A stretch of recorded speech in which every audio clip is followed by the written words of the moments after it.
안녕하세요. 리스펙솔조입니다. 제목은 혈세로 양성한 군의관 왜 군을 떠나는가에 대해서 논해보고자 합니다. 이 내용으로 많은 기사들이 올라왔더라고요. 그래서 이게 왜 어떤 게 문제지 좀 살펴보니까 여러 가지 지금 문제가 좀 많이 있어서 이것들을 한번 정리해서 이렇게 영상으로 녹화를 해봤습니다.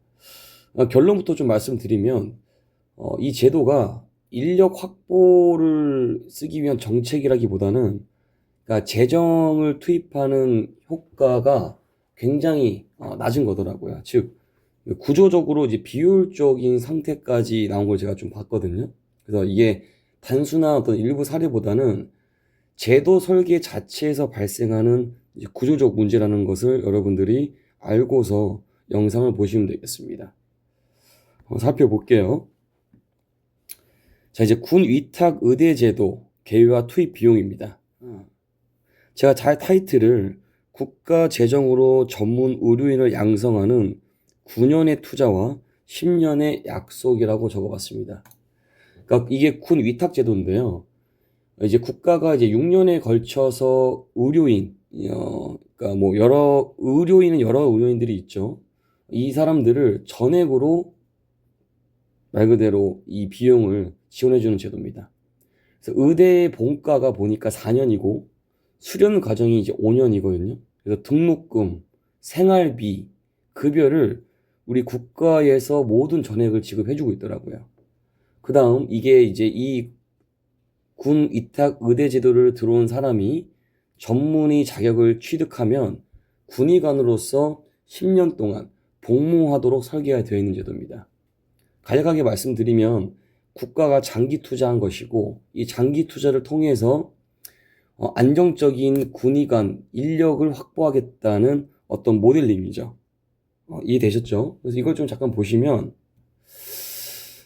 이게 실제 이게 운영상을 본 건데 되게 놀랐어요. 그러니까 보면은 장기 복무 인력 확보라는 어떤 정책 목표로서 진행하고 있는 거지 않습니까? 근데 이런 게 현재 제대로 달성되고 있지 않다라는 것이고 그 이유가 뭐냐면 최근에 이제 10년 자료를 보니까 10년 동안 양성 인원이 43명이에요. 근데 그 중에 8명이 의무복무, 즉 10년을 의무복무하지 않고 조기 전역했다는 겁니다. 그게 앞서 보시는 바와 퍼센트를 보면 18.6%입니다. 거진 한 20% 되겠죠. 그러니까 이게 한 명당 거의 드는 비용이 거의 공군 조종사 양성급이라고 하더라고요. 기사를 보면. 국가가 되게 장기적으로 재정을 투입해서 만든 건데 이 인력 5명 중에 1명이 중간에 이탈하는 결과를 의미한다는 겁니다. 근데 이 내용이 굉장히 웃긴데요. 조기 전역 사유가 그러니까 전부 다 사유가 심신장애 판정으로 예, 심신장애 판정으로 중간에 조기 전역했다는 것입니다. 근데 이게 가장 중요한 거는 뭐냐면, 그래요. 중간에 본인이 뭐 이제 몸이 정말 아파서 심신장애가 있어서 중간에 조기 의무 공부를 하지 않고 나왔다고 생각을 해봅시다. 근데 중요한 건 뭐였냐면, 이 심각한 게 비용 회수가 안 된다는 거예요. 그러니까 지금까지 뭐 9년 동안 이 생활비나 학비가 되셨던 거를 조기 의무로 이제 전역을 또는 조기 전역이 아닌 중간에 나오게 되면 그 국가에서 지원했던 비용을 다시 환수받아야 되지 않습니까? 이 환수 비용이 제대로 안 오고 있다는 거예요. 그 인원을 보니까 8명 중에 6명이 돈을 지금까지 지급 안 했답니다. 그러니까 반환을 안 했다는 거죠. 75%가. 이게 지금 공상으로 특히나 공상으로 인정 시에는 환수 대상에서 제외된다고 또 이렇게 또 규정을 또 만들어 놨더라고요. 근데 그 환수 대상에 제외되는 구조가 심신미약이고요.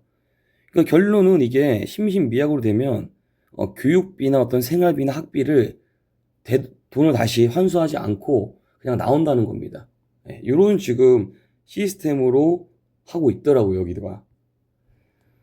그래서 지금 보시면 자료를 그러니까 이 데이터를 지금 제가 한번 이렇게 표를 보여드리는데 데이터를 종합하게 되면 이 제도가 굉장히 고비용, 저효율 구조를 보인다는 겁니다. 그러니까 9년의 장기 교육 투자에도 불구하고 조기 이탈률도 높고 그리고 장기율도 굉장히 저조하고요. 그러니까 투자 대비 효과가 없다라는 것입니다. 그러니까 이러한 인력 배출 규모 자체가 또한 계속 감소를 추세를 보이고 있잖아요. 인력도 보면 46명밖에 안 돼요. 근데 이거를 계속 해야 되는 것이 맞는 것인지 라고 볼 수 있다고 생각하고 있고 가장 중요한 건 이 원인의 진단은 뭐냐? 사실상 이 개인의 문제보다는 이 정책을 만들었던 정책 설계의 어떤 실패지 않나. 이거를 지금 계속 몇십 년 동안 이렇게 하고 있던데 사전에 좀 조기 점검이나 어떤 이런 확인을 통해 가지고 이런 제한적인 요소가 있다라고 하면 폐지라던가 아니면 어떤 제한 요소를 둬서 뭐 결격사를 만들던가 아니면 환수 시스템을 좀 바꾸던가 뭔가 했어야 되는 건데 이런 것들이 지금 몇십 년 동안 계속 이렇게 이루어지고 있다는 게 저는 굉장히 좀 놀라울 따름이라고 말씀드릴 수가 있겠습니다.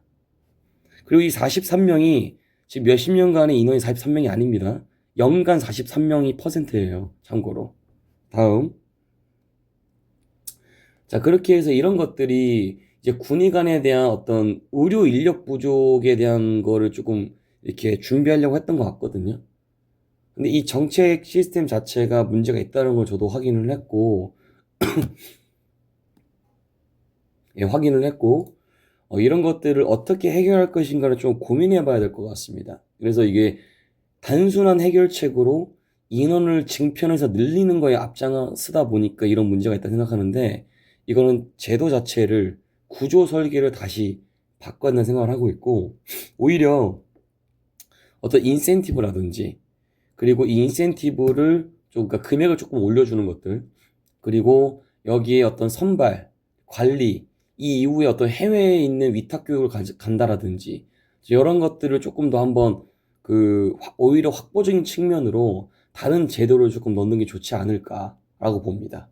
거기에 굉장히 제가 느꼈던 것이 이렇게 엄청 큰 비용을 지원받았음에도 불구하고 심신미약이라는 이 환수 제도를 또 피해가는 걸로 또 이렇게 받아가지고 하는 이런 여러 가지 이슈가 있던데 굉장히 이 인원에 대해서 좀 투명성을 좀 강화해야 되지 않나 라는 좀 생각이 듭니다.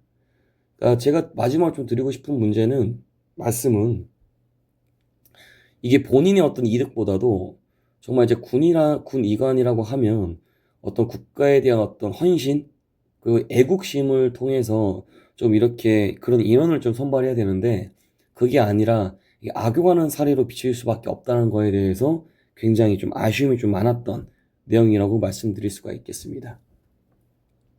자, 이렇게 해서 여러분들께 이제 군의관 관련된 내용을 말씀드렸고요.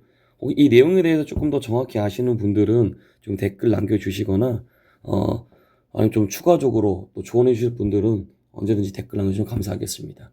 이상으로 리스펙 솔저 영상을 마치겠습니다.